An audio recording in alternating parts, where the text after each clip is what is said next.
இப்போ பாருங்கள், பேஸ் போட்டு முடிச்சுட்டேன். நான் ஃபுல்லாகவே சாக்லேட் நாட்டில் தான் போட்டிருக்கேன். பேஸு சென்டர் லைன்லேருந்து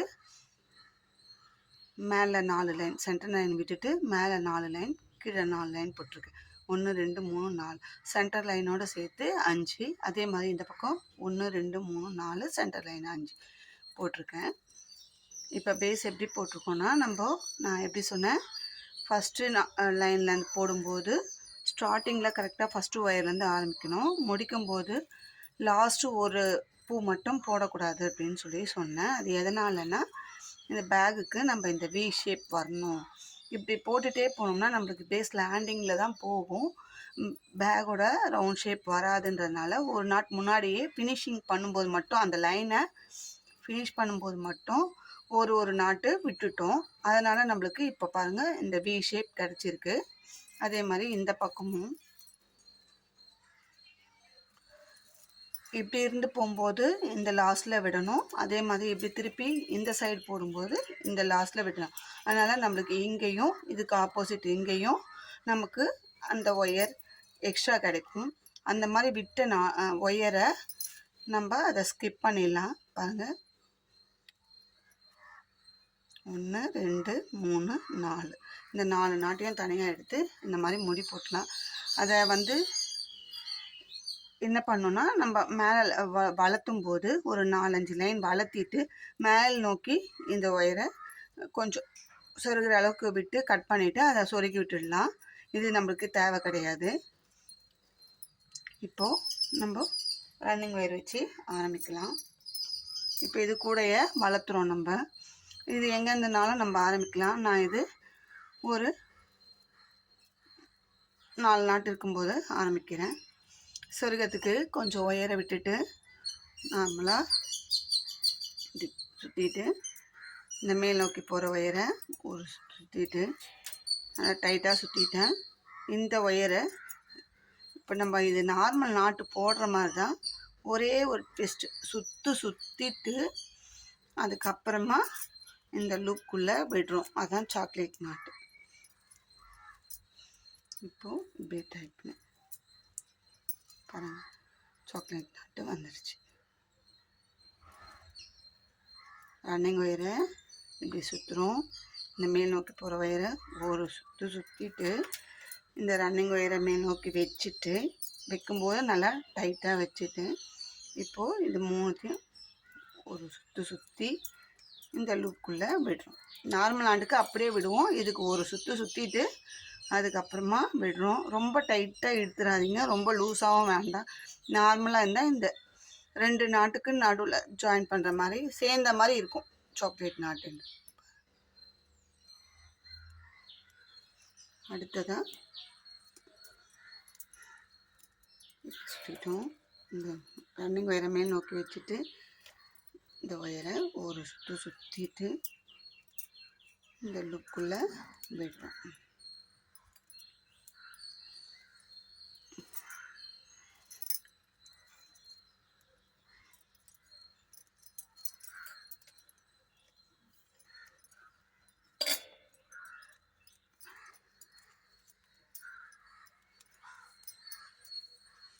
நாலு நாட் போட்டேன். இப்போ நம்ம சைடு இதுக்கு கார்னர் திருப்பணுன்றது தனியாக கிடையாது.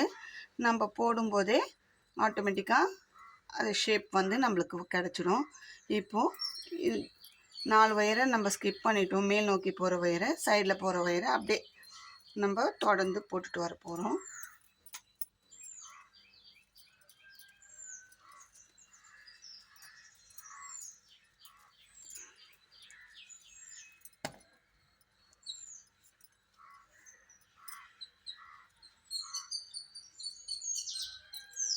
பாருங்கள், இப்போ டைட்டாக இழுத்ததால் அந்த சாக்லேட் ஷேப்பே இல்லாமல் போயிடுச்சு.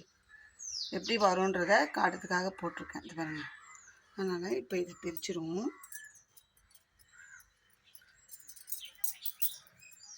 டைட்டாக இழுத்துட்டோம்னா அந்த மாதிரி தான் வரும்.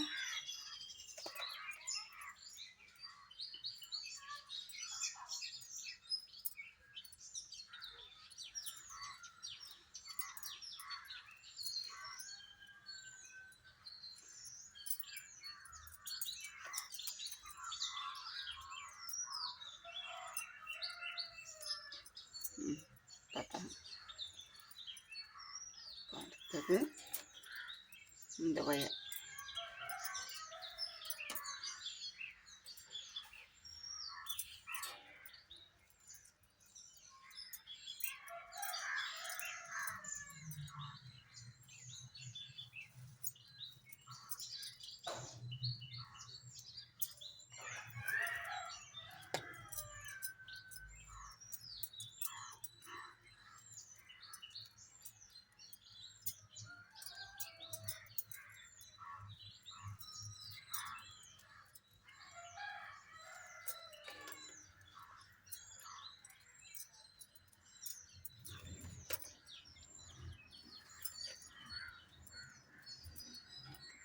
முதல்ல போடுறது புரியுறது தான் கஷ்டம். புரிஞ்சிச்சா ஈஸியாக போட்டுருலாம். கூடையும் கடகடன்னு வளர்ந்துடும்.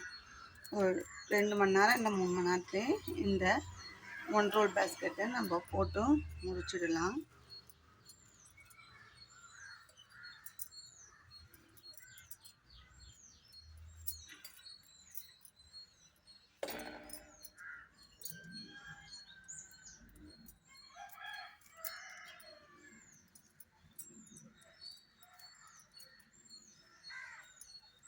அதனால் இழுக்காமல் இருந்தால் இந்த மாதிரி சாக்லேட் 2 நாட்டு ஒன்றா ஜாயிண்ட் ஆன மாதிரி சென்டரில் இருக்கும்.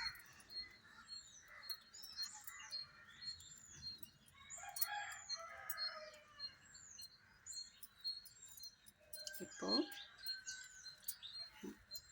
சென்டர் லைனுக்கு நம்ம வந்தாச்சு.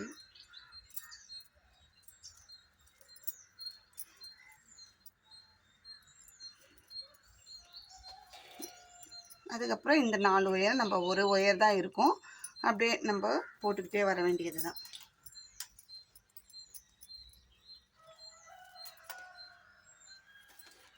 இந்த 2 சைடு மட்டும் 4 ஒயரை ஸ்கிப் பண்ணணும். 4 லைன் நம்ம போட்டதால் பேஸு 4 லைன். உங்களுக்கு 3 லைன் வேணும், எனக்கு சின்னதாக பேஸ் போதும் அப்படின்னா 3 லைன் போட்டுக்கோங்க. எனக்கு கொஞ்சம் பேஸ் அகலமாக வேணுன்றதுனால நான் 4 லைன் போட்டிருக்கேன்.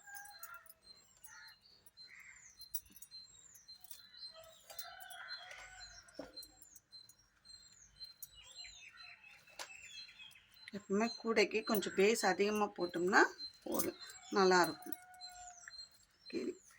சாயாமல் பேலன்ஸ்டாக இருக்கும். அதனால் பேஸ் தான் கூடைக்கூட அழகே. அதனால் பேஸ் கொஞ்சம் அகலமாக போட்டுக்கோங்க. எந்த அளவுக்கு பேஸ் போடுறோமோ அந்த அளவுக்கு கூட வந்து நமக்கு நிற்கும். இல்லைன்னா வெயிட்டு போட்ட உடனே சாஞ்சிரும். கொஞ்சமாக பேஸ் போட்டு ஒரு சிலர்லாம் வச்சுருப்பாங்க, பார்த்துருக்கோம் நம்ம. கூட வச்ச உடனே கீழே சாஞ்சிரும். அந்த மாதிரிலாம் இல்லாமல்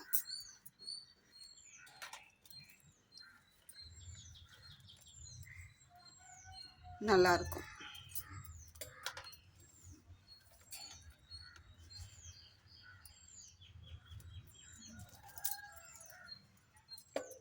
நான் போடுற எல்லா கூடைக்குமே பேஸ் வந்து அதிகமாக 1 ரோல் கூடைக்கு 9 லைன் அப்படி தான் போடுவேன்.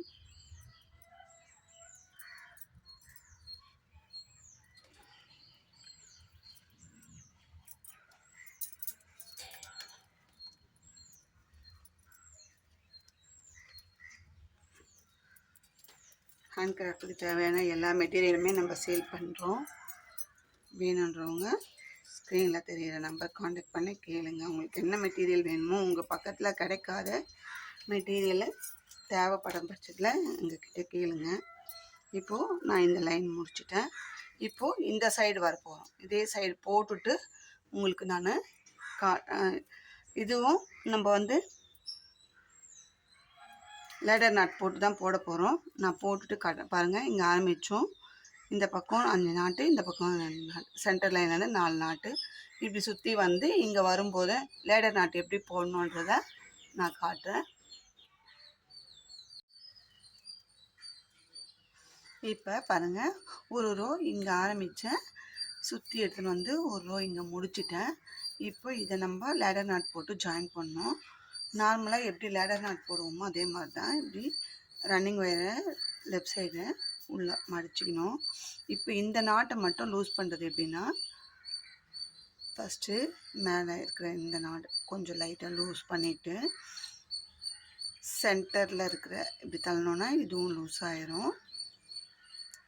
அதுக்கப்புறமா இந்த நாட் நம்ம இது 2 லூப்புக்குள்ளே விடுற மாதிரி இருக்கும்.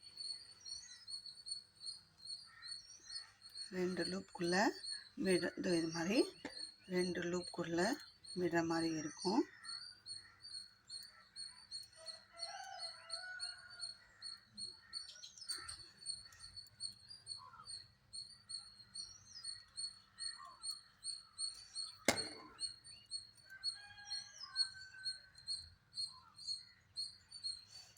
மேலேருந்து இப்படி தள்ளிட்டு கொஞ்சம் லூஸ் பண்ணி இதை எடுத்து அதுக்கு அடுத்ததும் இப்படி எடுத்தோம்னா நமக்கு இந்த 2 லூப் மாதிரி கிடைக்கும். இப்போது இந்த மடித்ததை இந்த லூப்புக்குள்ளேயும் அடுத்த பக்கத்தில் இருக்கிற லூப்புக்குள்ளேயும் விட்டு இந்த மேலே போகிற ஒயரை எடுத்து நம்ம நார்மலாக டைப் பண்ணுற மாதிரி டைப் பண்ணிக்க வேண்டியது தான்.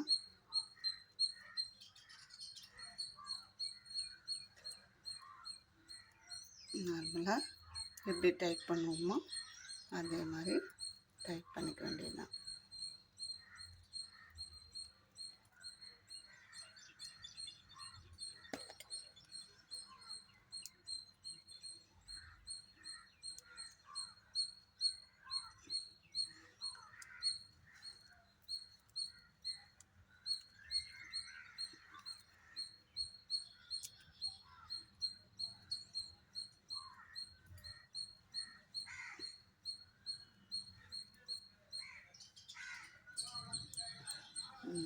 இப்போ அதுக்கப்புறம் அந்த ரன்னிங் ஒயரை அப்படியே மேலே இருந்து அடுத்த லைன் நம்ம நார்மலாக ஸ்டார்ட் பண்ண வேண்டியதுதான். எப்பயும் போல் இப்போ இதில் எந்த ஒயரும் ஸ்கிப் பண்ணோன்னா ஸ்கிப் பண்ண ஒயரு அப்படியே உள்ளே தனியாக இருக்கும். இப்போ ஃபுல்லாக நம்ம ஃபஸ்ட் லைன் போட்ட நாட்டு எல்லா நாட்லேயும் அப்படியே ரன்னிங் ஒயர் வச்சு போட்டு லெடர் நாட் போட்டு கூடையை வளர்த்த வேண்டியது தான். நான் உங்களுக்கு கொஞ்சம் வளர்த்திட்டு அதுக்கப்புறமா காட்டுறேன் பாருங்கள். இப்போ இந்த பேஸ்கெட்டை நான் ஃபினிஷ் பண்ணிட்டேன். ஃபுல்லாக ரன்னிங் ஒயர் வச்சு 1 2 3 4 5 6 7 8 9 10 11 12 13 உள்ள ஒரு லைன் மடக்கி செருகியிருக்கேன். 14 லைன் போட்டு உள்ள ஒரு லைன் மடக்கி செருகியிருக்கேன். இது 1 ரோல் பேஸ்கெட் மாதிரி இல்லை, ரொம்ப நல்லா பெருசாகவே வந்திருக்கு, அழகாகவும் வந்திருக்கு. இந்த பேஸ் பாருங்கள் எப்படி இருக்குன்ட்டு. இது நான் உள்ளுக்குள்ளே ஹேண்டில் போட்டு ஒரு சைடு போட்டிருக்கேன், அதனால் உங்களுக்கு அந்த ஒயர் உள்ளுக்குள்ளே தெரியுது. மற்றபடி நீட்டாக இருக்குது பாருங்கள். நான் எடுத்த ஒயர் மெஷர்மெண்ட்டு கரெக்டாக இருக்குது. இந்த பேஸ்கெட்டுக்கு பேஸ் வந்து சென்டர் லைன் இல்லாமல் 4 லைன், மொத்தம் பேஸ் 9 லைனு, மேலே வந்து 14 லைனு. ஒரு லைன் உள்ள மடக்கு சொன்னால் நம்மளுக்கு 13 லைன் கிடச்சிருக்கு. அந்த அளவுக்கு இந்த பேஸ்கெட்டு நம்ம எடுத்த அந்த 7.5 ஸ்கேல் அளவுக்கு கரெக்டாக வந்திருக்கு. நீங்களும் இந்த மாதிரி பேஸ்கெட் போட்டு ட்ரை பண்ணுங்கள். உங்களுக்கு இதில் ஏதாவது டவுட் இருந்தால் கமெண்ட்டில் கேளுங்க, சொல்கிறேன். இந்த நம்ம ஸ்கிக் பண்ண அந்த ஒயரை நம்ம சுற்று ஒயர் வச்சு கூடையை வளர்த்தும் போது நம்ம இப்படி வளர்த்துறோம் இல்லைங்களா, அப்போது அதுக்கு மேல்பட்டு அந்த வளர்த்துற நாட்டில் சொருகி மேலே கொண்டாடணும், பேஸில் கொண்டாடக்கூடாது. திரும்பவும் சொல்கிறேன், நான் அது சொருகந்து காட்டில் சொல்கிறத வச்சு நீங்கள் போட்டுக்கோங்க. அந்த இங்கே ஸ்கிப் பண்ண அந்த ஒயர் இருக்குது இல்லைங்களா, அதை வந்து மேல் நோக்கி செருகி விட்டுடுங்க. அந்தந்த நாட்டுக்கு மேலே வர அந்த நாட்டில் செருகி விட்டுடுங்க. இந்த வீடியோ உங்களுக்கு பிடிச்சிருந்தால் லைக் பண்ணுங்கள், ஷேர் பண்ணுங்கள், மறக்காமல் சப்ஸ்கிரைப் பண்ணிவிட்டு பாருங்கள். ஹேண்ட் கிராஃப்ட்டுக்கு தேவையான மெட்டீரியல்லாம் நம்ம சேல் பண்ணியிருக்கோம். உங்களுக்கு ஏதாவது தேவைன்னா ஸ்க்ரீனில் தெரிகிற என்னோடய நம்பர் காண்டாக்ட் பண்ணி கேளுங்க. ப்ரைஸ்லாம் ரீசனபிளாக இருக்கும். எல்லா மெட்டீரியலுமே நம்மக்கிட்ட கிடைக்கும். தேங்க்யூ.